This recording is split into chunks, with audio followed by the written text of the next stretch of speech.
a birra, como que a gente vai mensurar a birra? A birra, a criança, ela se joga, ela quer aqui um objeto desejado, deu, passou.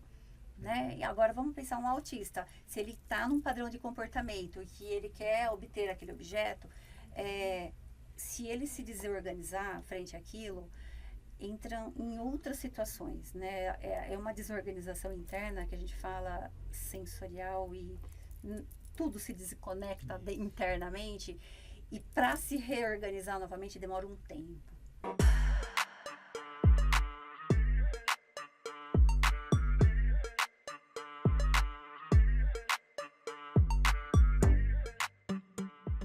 Olá, sejam bem-vindos a mais um episódio do podcast Protagonize. Eu sou o Lucas Scaroni, sou coordenador na Prefeitura de Valinhos. Hoje nós estamos nos reunidos para falar de um assunto bem especial nesse mês de abril, que é o mês do Abril Azul, um mês que a gente volta para a conscientização sobre o transtorno do espectro autista. Então, nossa intenção hoje é trazer mais informações, ajudar nessa conscientização da população sobre o que é o transtorno, para entender um pouquinho mais como são essas pessoas e como nós podemos ajudá-las e como elas podem ser protagonistas dentro da nossa sociedade. Olá, gente. Eu sou a Gleice e nesse terceiro episódio do podcast Protagonize, nós iremos conversar sobre o transtorno do espectro autista e para ajudar aí na nossa conversa, a gente convidou a Renata, que é coordenadora técnica da ACESA, Associação Cultural, Educacional, Social e Assistencial Capuava, e a Kelly Fagundes, que também é psicóloga da ACESA. A ACESA, ela faz um trabalho bem importante, né, qual que elas vão conversar um pouquinho mais com a gente, e já tem uma parceria já bem concreta com a Secretaria de Educação de Valinhos. A Renata Lobo, ela possui graduação em Psicologia pela Universidade de São Francisco. Ela é mestre em Educação Física pela Universidade Estadual de Campinas. É coordenadora técnica da Associação Cultural, Educacional, Social e Assistencial Capuava, a ACESA Capuava, há 13 anos. Obrigada, viu, Renata? Muito obrigada pelo convite, né, e pelo carinho e a confiança no nosso trabalho. Muito obrigada. Também estamos recebendo no dia de hoje a Kelly Cristina Fagundes. Ela é especialista em terapia cognitivo-comportamental, neuropsicóloga, psicopedagoga, psicomotricista e analista do comportamento. Sim. Psicóloga do serviço de atendimento realizado para crianças e jovens com transtorno do espectro autista da ACESA Capuava. Seja bem-vinda, Kelly Cristina. Obrigada. Gente, vamos começar então o nosso papo. Vocês podem esclarecer para as famílias o que é o autismo? Fala, Renata. Bom, vou falar um pouquinho do que é o autismo, de uma maneira bem basiquinha, bem tranquila para vocês se familiarizarem um pouquinho. Então, autismo é um transtorno do neurodesenvolvimento, então ele acontece já naquela fase gestacional da mãe, da criança. Ele é caracterizado por 3 perfis de comprometimentos, tanto na comunicação, na habilidade social da criança e comportamentos estereotipados e repetitivos. Temos também 3 níveis de autismo, né? Nível 1, 2, 3, então o que a gente pensa que seria nível leve, moderado e severo. Ah, legal. Então, Você falou que é o transtorno do neurodesenvolvimento, né? Queria que você esclarecesse um pouco das causas do autismo, né? Então você acabou de falar que, nossa, vai desde a gestação, o que pode? Muita gente acha que a vacina que eu tomei na gestação pode causar autismo, então é bom a gente esclarecer para a gente também tirar alguns mitos que tem sobre o transtorno. Então, hoje a gente tem muitas pesquisas, né, que evidenciam a questão genética. Uma causa específica ainda não tem, né? Então a gente vê muitos estudiosos, né, falando sobre pesquisas, mas a gente não fechou, ninguém bateu o martelo, nem nenhuma causa específica é isso. Mas a gente já sabe muito bem da questão da genética. E é uma questão que a gente sente muito quando a gente está fazendo anamnese com os pais, né? Eles trazem muito essa questão de... Nossa, meu filho é assim, meu marido é idêntico. Então a gente vê que tem uma geração, que eu penso que é da minha época, que tem muita gente sem diagnóstico. né? Porque Sim. tem muitos pais que chegam, a maioria, todos identificam o companheiro, alguém muito próximo da família, com o perfil traçado ali do filho. Hoje se fala, né, que o autismo, a causa dele é multifatorial. Então, Sim. ela pode ser dessa questão toda que a Kelly trouxe. O ambiente também acaba favorecendo. Ele não tem um indicativo, como, por exemplo, a síndrome de Down, né? Que tem um marcador lá, né? No cromossoma 21. Então, por isso é muito difícil o diagnóstico e ele é basicamente clínico. Então, eu não tenho como uso de imagem, né? Como outras patologias, outras deficiências, eu não tenho como a gente identificar. Então, ele é basicamente clínico, né? Realizado por um médico especialista, que pode ser tanto um neuropediatra como um psiquiatra infantil, e juntamente com uma equipe multidisciplinar, que é muito importante. Ah, legal. Gente, e a gente fala muito utiliza muito o termo espectro, né? Por que o autismo é considerado um espectro? Vocês podem explicar um pouquinho do termo? Porque eu acho que também é importante. Sim. Eu acho o espectro, ele vem dentro dessa diversidade que tem, né? Ele é complexo. Então, como a Kelly falou no início, a gente classifica daí como leve, moderado e severo. Então, uma criança não é igual a outra, né? Que esteja dentro do espectro. Mesmo aquela que a gente fale, está no nível 1 de suporte, ela não vai ser igual a uma outra que esteja também no nível 1 de suporte. Né? Então, dessa complexidade toda que envolve a questão do autismo, é que daí veio essa questão do espectro. Dentro até, ainda é seguido o CID-10, né? Mas hoje tem o DMS-5, e que existem alguns critérios diagnósticos, né? Que a gente acaba seguindo para poder fechar esse diagnóstico, ou pelo menos saber que tem alguns sinais daquela criança e deixá-la em observação e atendimento, né? Enquanto você não fecha, mesmo que você tenha desconfiança, é muito importante que você tenha esse atendimento precoce. Então é importante salientar que o diagnóstico precoce, ele é super importante, né, para que essa criança já seja assistida, né, por profissionais adequados. E então, você falou dos sinais. Quais são os sinais que a família pode observar e quais critérios que o profissional utiliza para definir o autismo? É muito importante hoje, tem até uma lei, né, Kelly? Eu não sei te precisar a partir de que data, mas os pediatras hoje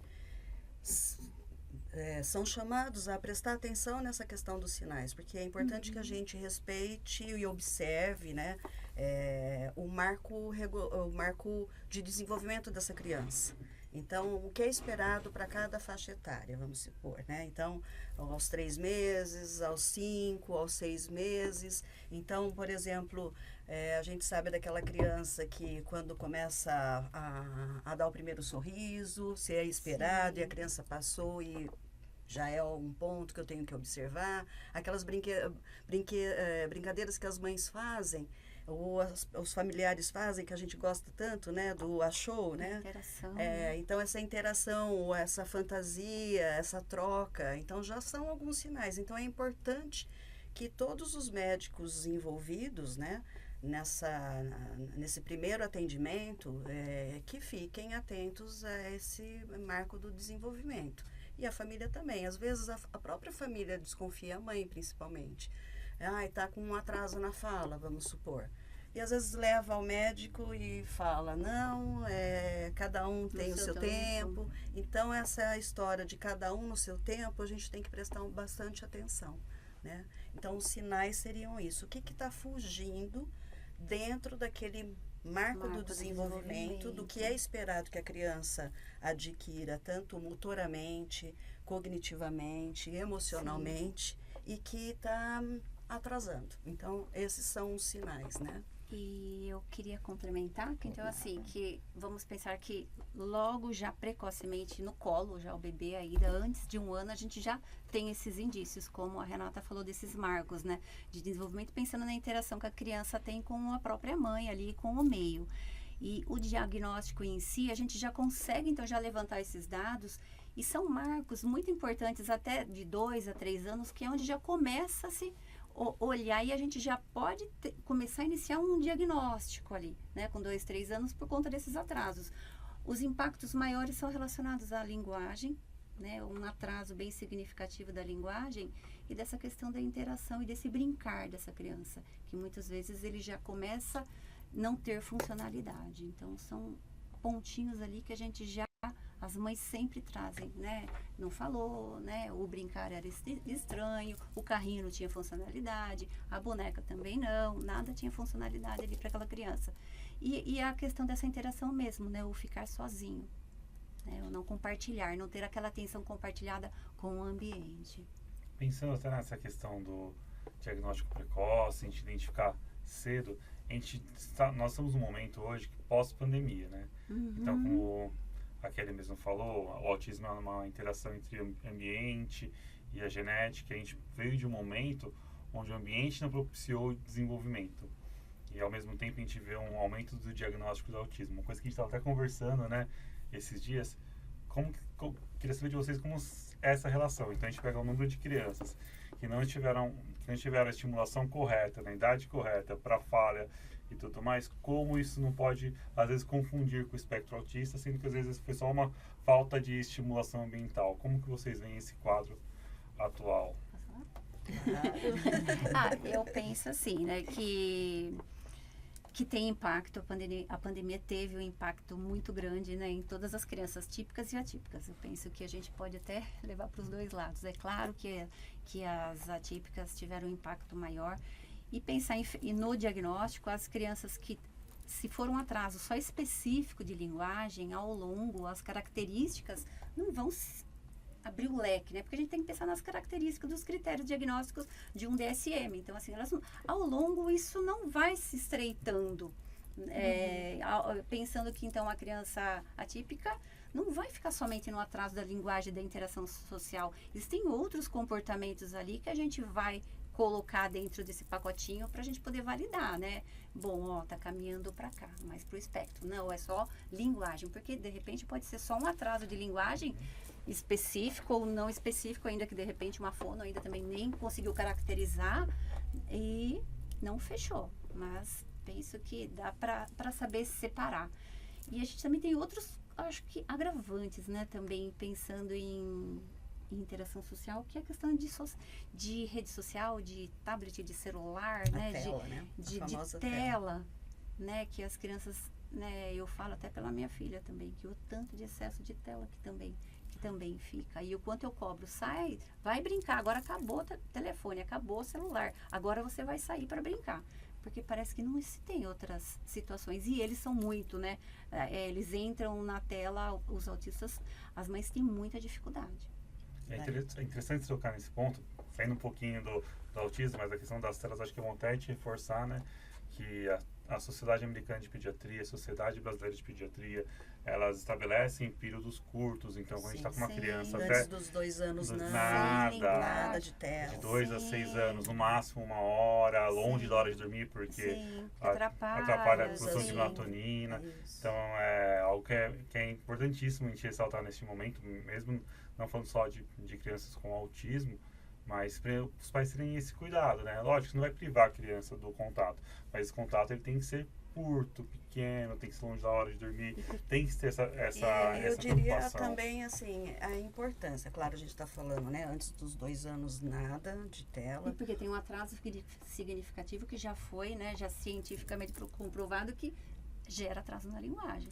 Sim. Não é? E sem contar que, por exemplo, se a gente está falando de interação, se você deixar a criança na tela por ela estar, simplesmente porque a gente entende, às vezes a mãe precisa até de um respiro, não é? Eu falo mãe, mas entenda, pelo amor de Deus, hoje a família inteira, né? Porque todo mundo tem que auxiliar, colaborar, né, na educação aí da criança. Mas quando impossível, que você monitore ou fique junto, né? Interaja, está assistindo um desenho na TV, pergunta o que aconteceu com esse personagem. Então, não simplesmente ele quietinho, a criança quieta, né? Que possa ter sempre um adulto presente e que possa estar até falando do E que a monitorar criança, o conteúdo. né? Que, E o que os conteúdo, mães trazem sim. muito em Exatamente. terapia é que ele está assistindo tal desenho e o autista, ele vai reproduzir exatamente o que ele está vendo. Aí acaba aparecendo no ecolalia tardia depois, Então, né? A gente assim, a sabe, reprodução né? do que ele está vendo sem ter noção de consequência é muito grande. As mães trazem muito. Muitas vezes elas trazem uma fala, eu falo, o que ele está vendo? Automaticamente você já vê que aquela fala é uma fala muito reproduzida. As mães não têm, às vezes, essa clareza. E é de algum lugar que ele está assistindo, nitidamente de algum Esses programa. pontos que vocês estão colocando são super importantes, porque uma coisa que você primeiro falou, né, Kelly, é a importância do estímulo, né? E que algumas crianças foram até privadas aí durante o período da pandemia. E algumas famílias ainda continuam achando que o estímulo que a tela, os aplicativos proporcionam, eles funcionam por si só. Apesar de serem um material, uma ferramenta que muitas vezes é importante, ajuda, mas ele sozinho não significa nada, né? Se você Tem que ter a não companhia. não Tem que tem ter a a com- troca. É, se Porque você a gente não tá trocar com a falando que o autismo, criança, a dificuldade dele está exatamente nessa troca, nessa interação, então eu estou reforçando uma situação que é exatamente a problemática lá que eu estou tentando E atingir. muitos dos pais, assim, o ruim é que eles usam o celular como reforçadores, né? Para Sim. ganhar trocas de comportamento. exato, né? Então, é bem usado. Na verdade, qualquer ferramenta pedagógica, de estímulo, ela precisa ter esse momento de troca, ter o humano, ter alguém ali Sim. junto Sim, para verdade. ajudar, auxiliar a criança, né? Queria perguntar um pouquinho para vocês também, porque a gente foi pesquisando o assunto, principalmente eu que né, tenho um conhecimento pequeno, eu fui encontrando alguns termos que me deixaram bem curiosa, assim, por exemplo, comportamentos disfuncionais. Então, que são esses comportamentos? Como é feita a avaliação desse comportamento, né? O que é importante observar para não reforçar o comportamento, né? Como que a gente lida com essa questão? Porque a gente às vezes escuta e lê sobre muitos termos, mas que ainda, tipo, falo por mim, né? O conhecimento ainda é muito raso. Então, queria que vocês falassem um pouquinho mais para nos auxiliar aí na utilização dos termos. Claro, é teu tema. Bom, então, assim, o que seria um comportamento disfuncional? Seria um comportamento inadequado.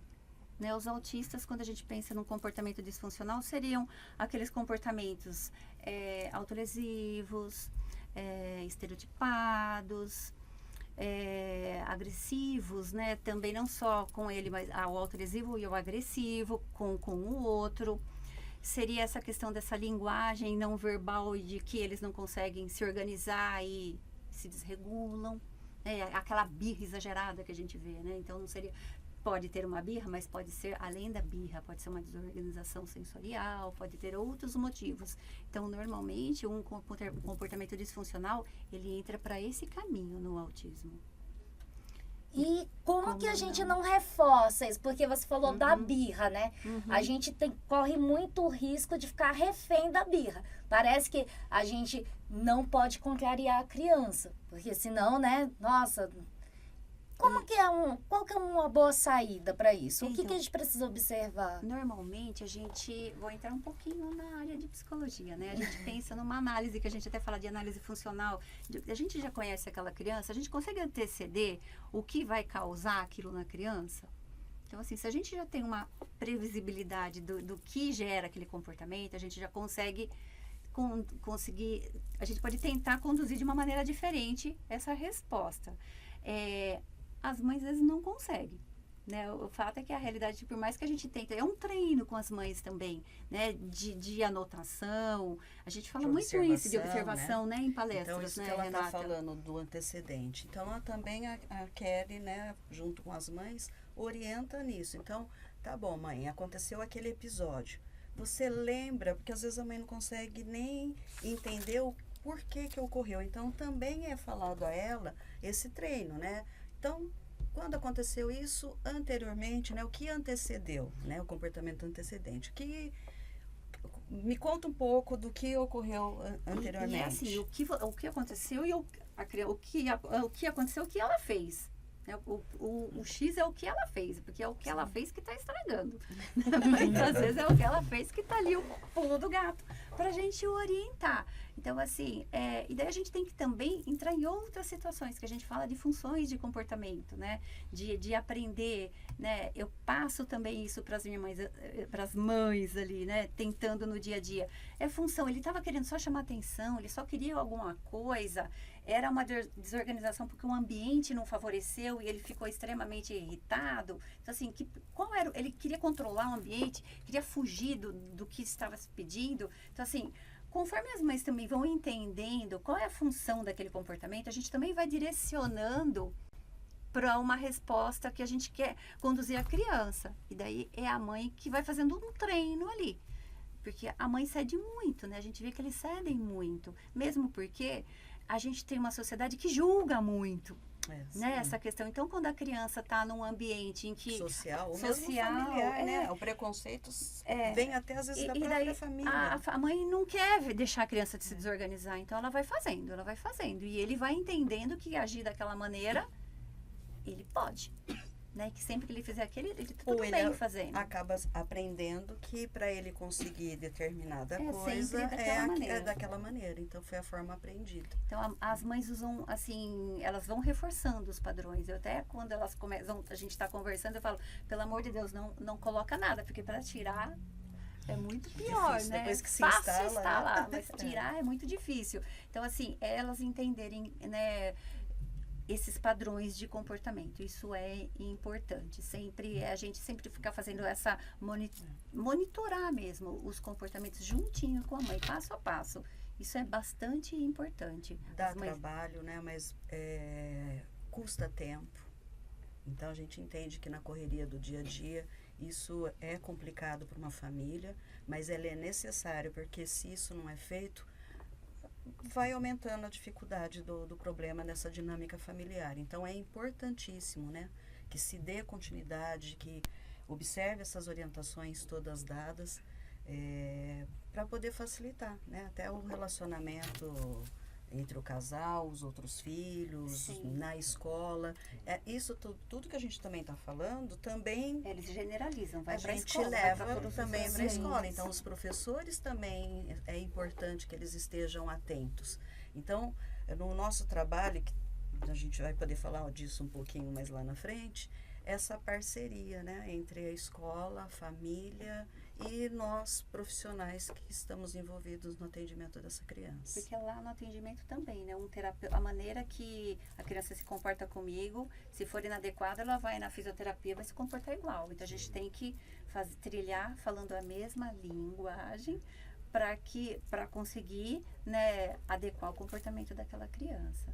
Só fazendo um contraponto, mas pegando o que vocês já disseram, às vezes a gente acha que um comportamento atípico não é um comportamento inadequado, não necessariamente é, né? Não, às vezes pode ser um comportamento de criança Sim. mesmo. A gente conversa Exatamente. muito o que é birra, o que não é birra, o que é uma desorganização pensando. Eu acho que era importante até a gente falar um pouquinho, como, por exemplo, Kelly, a gente identifica as pessoas têm essa dúvida, né? O que é birra e que é um surto da criança, né? Vamos dizer assim. Sim. Então, acho que era importante a gente falar um pouco. A birra, como que a gente vai mensurar a birra? A birra, a criança, ela se joga, ela quer aqui um objeto desejado, passou. Né? E agora vamos pensar um autista. Se ele está num padrão de comportamento e que ele quer obter aquele objeto, se ele se desorganizar frente àquilo, entra em outras situações, né? É uma desorganização interna que a gente fala sensorial e tudo se desconecta internamente e para se reorganizar novamente demora um tempo. Então Mesmo não é nem você dando, você pode dar o objeto desejado, vai ceder, não vai aquilo funcionar. naquele momento não vai ter nem sentido para alguns, né? Então daí você já vai falar, nossa, realmente eu posso fazer o que for. A hora que ele sai da casinha, eu posso fazer o que for, que não adianta, eu tenho que esperar. Né? E aí também é uma situação onde as mães também se assustam, né? Em terapia a gente também se assusta, né? Eu lembro de quando eu comecei a atender, né? Eu atendi uma menina muito severa, que eu ia já para o atendimento ali tremendo. Eu chegar, a menina era uma menina muito severa, batia com a cabeça na parede, tinha que fazer contenção. E agora você imagina uma mãe vivenciando isso dia ali, o quanto não é fácil, o quanto ela tem que ser orientada para lidar com todos esses padrões aí que são difíceis. Então, e na terapia, quando a gente consegue já também, todos os terapeutas, fazer essa análise para ir sentindo, mas tem criança que às vezes já chega desorganizado.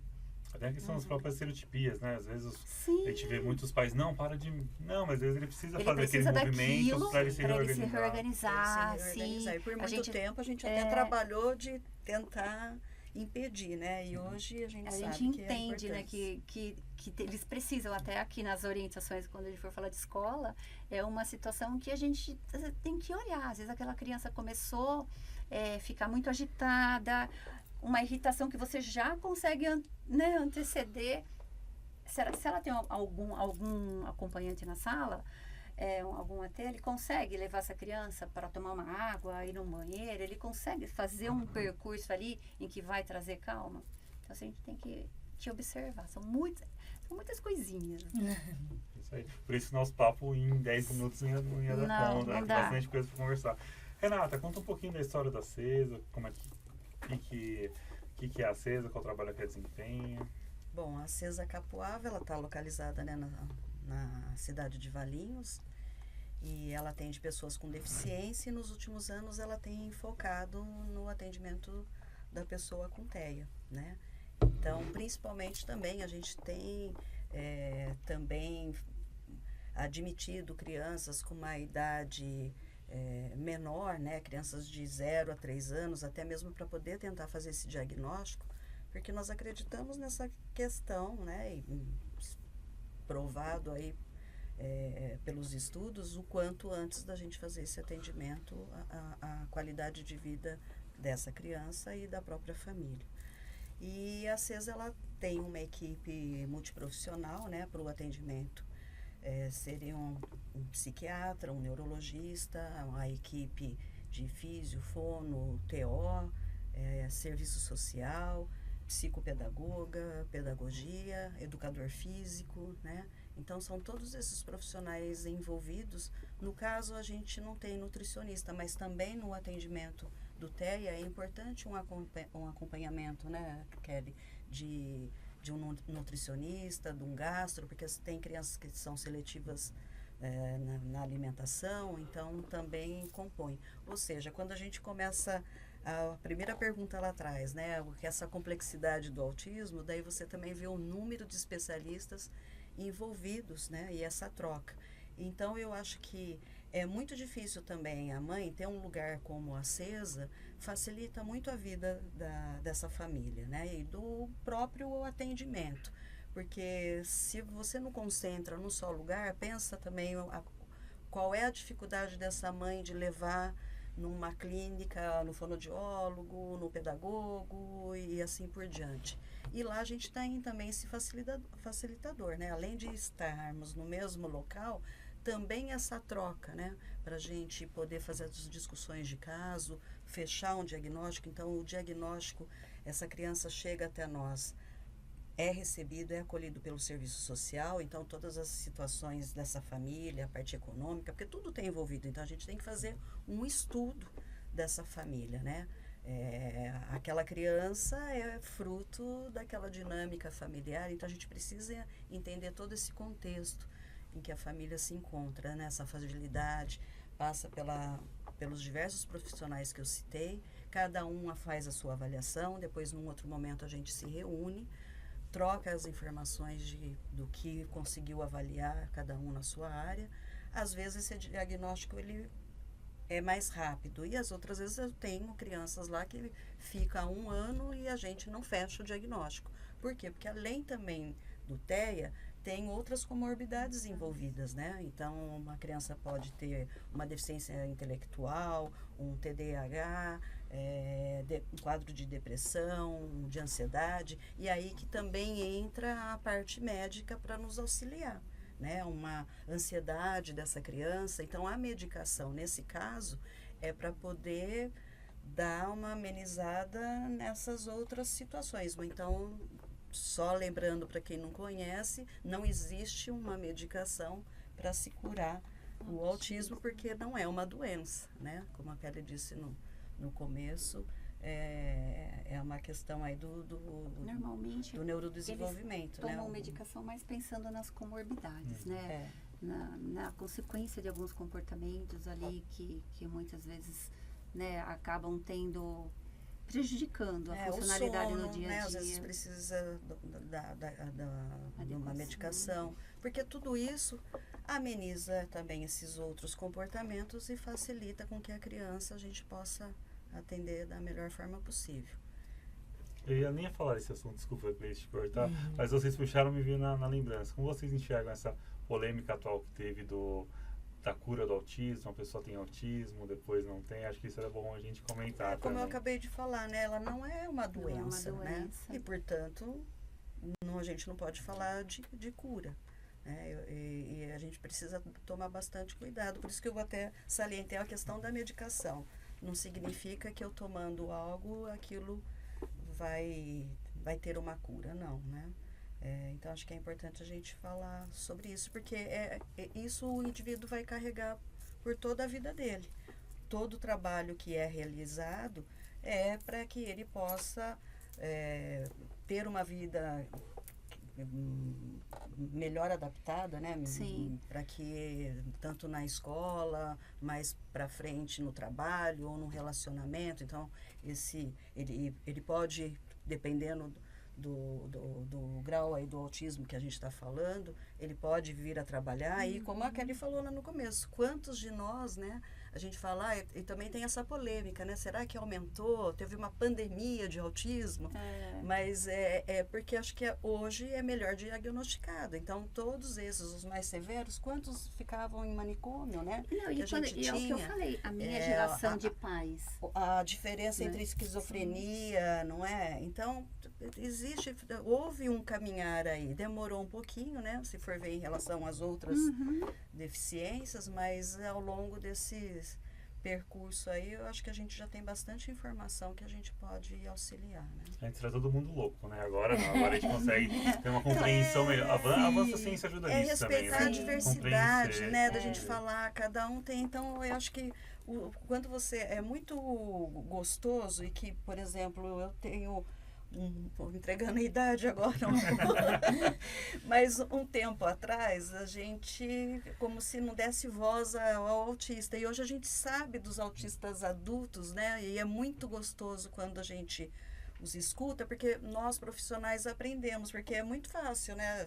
É assim ou assado, mas eles trazerem essa informação para a gente, então vale muito a pena, né? Eu tenho acompanhado aí essa geração mais adulta e eles questionam, né? Até mesmo que a gente coloca como, por exemplo, o quebra-cabeça, né? Que é símbolo do autismo, né? Eles já acham que não, que tem que ser mesmo, falando da diversidade, que tem a ver mesmo, né? Que ela acontece dentro do espectro e que a gente tem que respeitar. Então, acho que é importante também a gente dar voz a eles, né? Escutar o que eles trazem, né? Muitos que falam, nossa, na escola eu tentava me segurar, quando eu chegava em casa é a hora que eu tinha minhas crises. Muitos falam disso, porque pensa, uma pessoa que o tempo inteiro, de repente, tem que se controlar, não é? Porque, olha, a gente está aqui, a luz está mais do que normalmente um ambiente que eu estou acostumada, mas o meu organismo consegue se regular em relação a isso, ao ar-condicionado que eu estou sentindo, né? Então, para o autista, se a gente não trabalha essa desregulação aí, né? Essa parte sensorial, ela já é suficiente para poder desencadear. E quando a pessoa consegue até fazer as terapias, por exemplo, a gente está falando bastante de integração, de parte sensorial. Então, a integração sensorial, né? Uma das terapias que a gente até tem lá na CESA, também é com esse olhar, né? Para a gente poder trabalhar essas questões sensoriais. Então, é o lado comportamental, medicamentoso. Então, cada um tem um papel dentro da equipe, né? O fonoaudiólogo nessa parte da comunicação. Então, perguntando do trabalho da CESA, a gente tem essa linha, né? De estratégias aí para poder trazer o que é melhor. E a parceria, claro, sempre com a família e com a escola. Renata, fala um pouquinho pra gente, porque a gente sabe que o trabalho da CESA, ele está associado à psicomotricista Heloísa de Carvalho Criciúma, e principalmente a realização na época da terapia, da ecoterapia, e que hoje a CESA não consegue mais oferecer essa terapia por falta de recursos. Explica pra gente um pouco as terapias que vocês oferecem ainda hoje e como que a gente pode apoiar financeiramente a CESA. Olha, a CESA, ela começou, aí como você disse, com a nossa fundadora, a Heloísa. Tinha essa formação em psicologia e um espaço que a gente ocupa, que é a Fazenda Capuava, né? Que também a gente deve muito, que a gente fala também do modernista, do Flávio de Carvalho, porque a CESA, a sede dela está em frente à casa do Flávio de Carvalho. E ela é herdeira, né, desse espaço. E eles tinham criação de cavalos, trabalhavam bastante com isso. E muitas famílias começaram a procurar a Heloísa, perguntando se tinha ecoterapia, porque vários especialistas, né, os médicos principalmente, acabavam indicando. E ela também, até uns 40 anos atrás, não tinha ideia sobre isso, né, como fazer. E foi atrás, então a CESA começou com a ecoterapia. Mas era algo que era bancado por ela, né? Depois, mais tarde, pelo filho, que se formou em veterinária, o Ricardo, e que depois com o falecimento da Heloísa, ele e a família que tocaram um bom tempo a CESA. E, então, querendo ou não, é uma terapia cara, né? Porque você acaba atendendo uma só criança e, no mínimo, 2 ou 3 especialistas. Mas que é de fundamental importância. A gente sabe o quanto a ecoterapia contribui não só para o autismo, como também para outras deficiências, não é? Mas, enfim, em 2015, até por uma questão financeira, nós tivemos que cancelar. Mas aí, então, através de trabalhos voluntários e depois contratando, então a origem da CESA começou aí desse trabalho voluntário, né, de pessoas que de diversas áreas iam até lá para poder contribuir com o seu conhecimento. E hoje, né, todo mundo registrado, aí vieram as parcerias, as certificações todas que uma instituição tem que ter, os registros nos conselhos e tudo mais, né? E nós estamos aí com 20 anos na luta. Como qualquer instituição, né, nós do terceiro setor, a gente sofre um pouquinho nessa questão de orçamento, que a gente depende das parcerias, né, tanto elas municipais, estaduais ou federais, e da própria comunidade, né? Então, você me perguntou de que forma a gente pode ajudar. Das diversas maneiras, doando o seu tempo como um voluntário.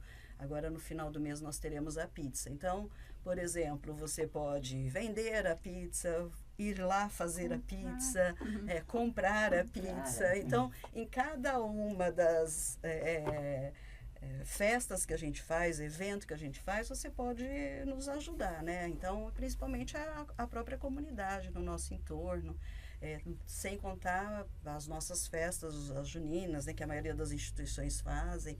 Então, isso seria uma forma de ter um recurso próprio, que a gente chama. São recursos que dá para poder complementar o salário de algum profissional ou principalmente a manutenção do próprio espaço, porque quando a gente tem as parcerias, a verba é carimbada, que a gente fala, né? Ela é destinada para aquela origem, para o recurso humanos, por exemplo, ou para pagar uma energia, e eu não posso tirar daquilo. Então, esse dinheiro, através desses eventos, ele nos ajuda bastante para poder complementar o que falta. Então, Nota Fiscal Paulista, né? Temos O Bazar, bem lembrado. Então, existem diversas maneiras de poder nos ajudar, né? Se caso houver interesse, é só ligar que a gente encontra um tempinho para que alguém possa doar um pouco, tanto da parte financeira, mas como também o seu tempo mesmo, né? Então, a gente está falando de bazar, receber essas roupas, selecionar essas roupas, quer dizer, tem muito trabalho que pode ser feito, né? Legal, então vou deixar enquanto dica aí para o pessoal, para seguir as redes da CESA, o site, lá tem uma camiseta linda também, tem os materiais da CESA, e aí vocês conseguem entrar em contato para verificar aí as formas de ajudar e de apoiar essa instituição que é super importante, né, Lucas? Com certeza. E você falando das parcerias, queria que você contasse um pouco como que é a parceria com a Rede Municipal de Ensino de Valinhos, como que é, quais são os alunos que a CES atende dentro dessa parceria. Sim, hoje nós estamos com 2 termos de colaboração, né, com a Secretaria da Educação. Um é para o atendimento educacional especializado para surdo e o outro que é o atendimento educacional para TEA, né, que é do transtorno. Então, essa parceria foi a partir de maio do ano passado. Então, ele consiste a escola, na verdade, como se dá, né, esse aluno chega até a nós. Então, normalmente, a coordenadora da escola ou a diretora aciona o núcleo de atendimento na EE, lá da Secretaria da Educação, que tem também os seus especialistas lá. Então, são profissionais que estão junto com a gente, junto com a escola e a família, e eles fazem esse encaminhamento. Aí a gente entra em contato e todo aquele processo que eu relatei anteriormente, né? Desse acolhimento no serviço social, a avaliação por todos da equipe, e aí também esse envolvimento da família, esse contato com o núcleo de atendimento especializado, que tem um professor que media entre a escola e nós, né? Então, normalmente a gente vai até as escolas, faz as orientações necessárias, como a Kelly falou, preciso de um comportamento que eu preciso poder orientar tanto a família, a escola também é necessário, ou através de reunião presencial ou relatórios que a gente troca entre uma instituição e outra, né, a escola e nós, e existe toda essa parceria. E às vezes a gente também faz algumas capacitações. Então, normalmente eles também nos solicitam que no início do ano mesmo, a Kelly, a pedagoga, foram falar para as pessoas que estão como auxiliar de sala ou cuidador, né, para a gente tentar falar um pouquinho, né, conscientizar as pessoas. É um trabalho de formiguinha, sim, né, mas de pouquinho em pouquinho a gente vai construindo aí esse laço com todos. Então, é muito importante. Para a TEA especificamente, foram abertas 100 vagas e as 100 estou já ocupando, infelizmente, né? Então, já tem uma pequena lista de espera, né? Então, essas crianças ficam com a gente desde o maternal, né, o ensino infantil, até o 9º ano, né? Então, é esse o foco. E também tem que eles estão criando, né? Estou falando agora em nome da secretaria, né? Me corrijam depois se eu estiver errado, mas também tem as salas de recursos, né? Que eles estão implantando. E a gente está nesse meio termo até que eles possam, essa parceria, até que eles possam, de fato, ter essas salas de recurso que abranjam todas as outras deficiências, né? Sim. Então, daí existe essa parceria com a gente. Legal. E em relação aos educadores, quais são os estímulos que são importantes para a criança com autismo trabalhar na sala de aula? Tá, vou falar um pouquinho, então. Falar um pouquinho aqui do que eu escrevi. Então, assim, eu coloquei em situações assim, né? O que os professores têm que ficar atentos, né, em sala de aula.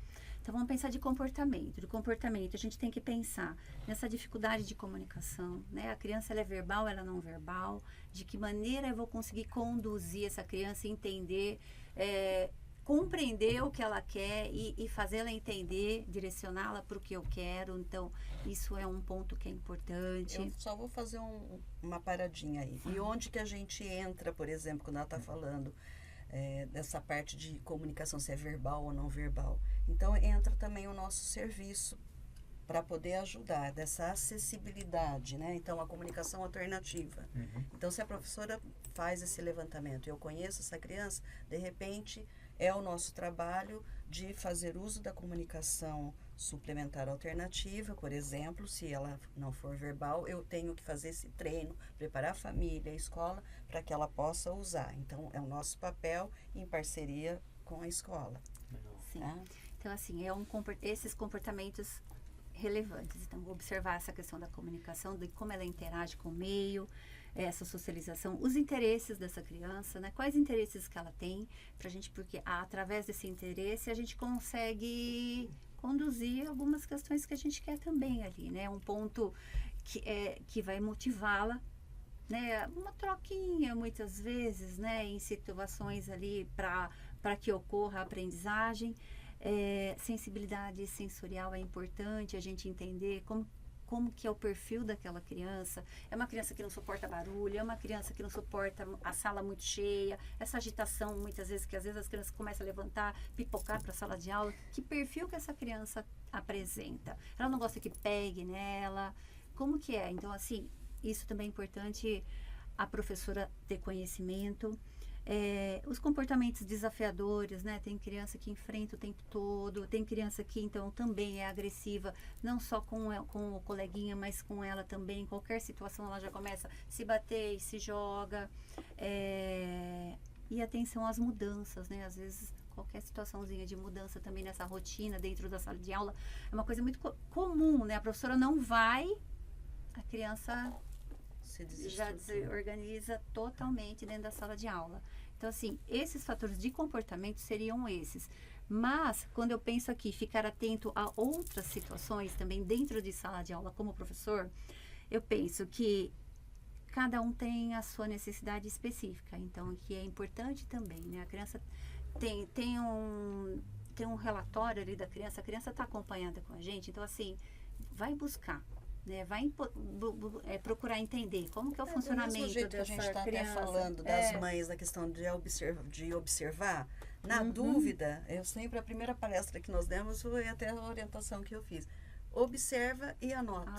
Porque para a gente, todas aquelas informações, porque é tanta coisa, e na hora, né, que a criança entra numa crise, você acaba esquecendo. Então, e é importante então ter esse hábito, né, dessa observação dessa criança. Então, se o professor também, tá bom, eu não sei, não dá tempo, porque a gente sabe também que tem um número considerável de alunos na sala de aula, mas é importante, até esse auxiliar que está lá, me ajude a analisar, né, a observar essa criança em sala, nos momentos dela, tanto com os colegas ou na hora do intervalo, ela fica isolada, não fica. Então, tudo isso é muito importante, né, que a gente, numa discussão de caso, traga para a gente poder entender essa criança na totalidade dela, porque ela pode ter um comportamento lá comigo, no ambiente que a gente está controlando. Então, os professores falam, daí a gente também ameniza, né, para os professores, olha, eu entendo, aqui até ele consegue fazer comigo, porque a gente tem um número menor, mais pessoas envolvidas, não é? A gente já consegue entender essa dificuldade, mas precisa se começar por algum lugar. O que não dá para fazer, a gente passou, né, da hora de ficar discutindo sobre inclusão ou não, né? Eu acho que a grande dificuldade que a gente tem é, talvez, no preparo daquele professor, desde o momento que ele se habilitou, né, nessa faculdade, essa grade. Então, a gente vai retroagindo, né, para saber onde é que está a defasagem aí, né? Então, a mudança de um currículo desse professor, das outras áreas também, né, não só da parte da pedagogia. Então, acho que tudo isso é muito importante que a gente vá reavaliando, né? Quais são as minhas concepções, né, os meus preconceitos, será que eu sei tudo? A importância de você buscar pelo conhecimento. Então, tudo isso é muito importante. Acrescentando um pouquinho o que você está falando, é assim, a gente tem muito acesso à informação hoje em dia, né? A gente busca com muita facilidade a informação. E os professores terem clareza mesmo desses critérios diagnósticos, né? Porque o ambiente tem que ser estruturado, né? Também é o que eu coloquei aqui de exemplos que a gente sempre orienta, né? Então, assim, estruturado na questão, eu posso ter aquela sala que a gente lembra que é toda cheia de coisa, a criança já tem uma dificuldade atencional, né? Então, assim, como que eu posso estruturar esse ambiente de uma forma que a criança não se perca? Porque excesso de estímulos, não colocá-la lá no fundo da sala, deixá-la mais para frente. Tem dicasinhas que a gente olha que são basiquinhas, tem no Google em todos os lugares, mas elas são muito eficazes e a gente não pode pensar que elas, todas as dicas de senso comum, a gente fala, é tudo, parece que é sempre, não, né? É claro que cada autista tem, a gente vai ter que ter o seu olhar ali, mas aqui, por exemplo, a professora pode ter um cantinho específico, viu que essa criança ela não dá conta de muito barulho, que sala que eu posso conduzir para essa série, porque ela tem, às vezes não tem só um na sala autista, tem mais de um. Hoje em dia a gente tem essa realidade ainda. Antigamente era pouquinho, né? Era um ou outro que pingava. Ou na verdade tinha mais e a gente não sabia. Não que sabia, eles mas eram assim, autistas. diagnosticados, mas eu falo, os que mais dão trabalho são os moderados a severos, né? Onde tudo acontece é com esse perfil desses autistas. Os nível 1, que são os tranquilinhos, né? Ou que passam é até difícil, despercebidos, passam né? até Que desapercebidos. também é uma outra coisa que a gente precisa conscientizar, porque a gente está falando sobre conscientização, não é também porque é nível 1 ou leve, né, como de suporte, que não tem as suas dificuldades de relacionamento social. Então, também, né, a gente não pode esquecer do olhar para essa criançada. Porque tem até eles próprios, né? A gente tem adolescente lá na CESA, não, eu sou nível 1. Eles Eu sou nível 1, eles já se classificam, porque a mãe já fecha o passou. diagnóstico. Eles já ontem mesmo eu conversando com eu sou nível 1, porque ele queria entender por que ele precisava também da pedagoga. Eu falei, por conta e ele é TEA e TDAH.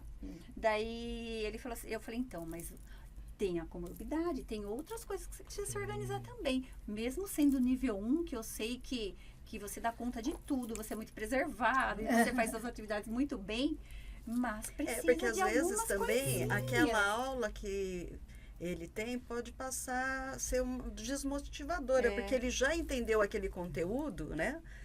Para ele foi tão fácil entender aquele conteúdo que o efeito pode ser o contrário, ele ficar aí mais desatento.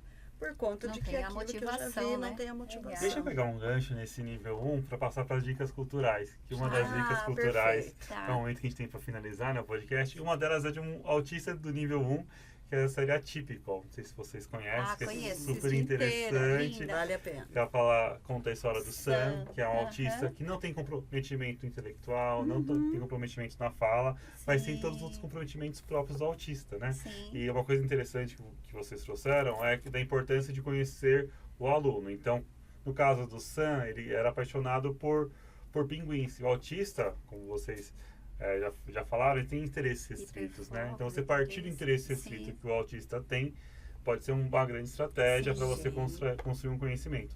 Então, uma das dicas que a gente deixa aqui como dica cultural, para quem queira conhecer um pouco mais sobre o autismo, é assistir a série Atypical, ela tá na Netflix, é uma produção na Netflix, e que vale muito a pena, dá pra gente puxar muitas coisas também para prática do professor.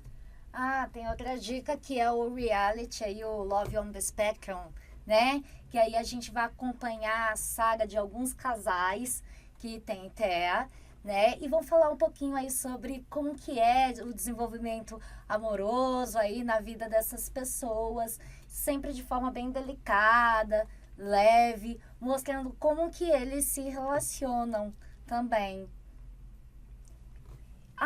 Outra dica é o curta Flutuar, né? Que tá lá no Disney+. Esse curta ele é bem interessante porque ele trata da relação do diretor filipino Bob Rubio com seu filho Alex, que foi diagnosticado com TEA. Né? Eu assisti ele no final de semana e ele é muito sensível e a gente estava até comentando que ele pode servir também para lidar com o diferente, né? Porque o pai está tentando esconder aí o filho que é diferente. E como que é lidar com esse sentimento de empatia? Acho que nosso tempo já está estourando, né, Gleice? A gente conversou isso. Nossa, uma hora de papo foi muito pouco, né? Realmente, agora que esquentou. Pois é. Então, Queria falar de empregabilidade, não nossa, falando. Já fica a dica de um próximo. Tem que fazer uma segunda parte do podcast. Então, em nome da Secretaria de Educação, queria agradecer, Renata, pela presença, Kelly pela presença. Acho que foi um papo muito bom, creio que vai ser muito produtivo, vai ser de de grande inspiração para os nossos professores e demais pessoas envolvidas aqui na Rede Municipal de Valinhos. Eu também queria aproveitar e agradecer à Secretaria de Educação de Valinhos, ao IMA, né, e a Podcamp, que nos cedem sempre o espaço, os técnicos que estão nos recebendo aqui, garantindo aí toda a qualidade do som e do vídeo aí pra gente. E, claro, agradecer a presença do Lucas, que está acompanhando a gente pela primeira vez. Obrigado, muito obrigado. Muito bem-vindo. Eu Obrigada. agradeço Obrigada. também aí o convite, né, a confiança no nosso trabalho e a nossa parceria é de extrema importância, né, a educação, a CESA, assim também como saúde, mas a gente está bem estreita nessa relação aí com a Prefeitura, da Secretaria de Educação, e agradeço imensamente, né, a oportunidade da gente poder esse espaço de falar um pouco do nosso dia a dia, né, e o quanto para poder tentar tornar um pouco mais leve, né, um convite à mudança aí de paradigma, de mudança desse olhar que a gente tem em relação à pessoa com deficiência, principalmente ao TEA. Obrigada, gente. Obrigado, gente. Obrigada a vocês.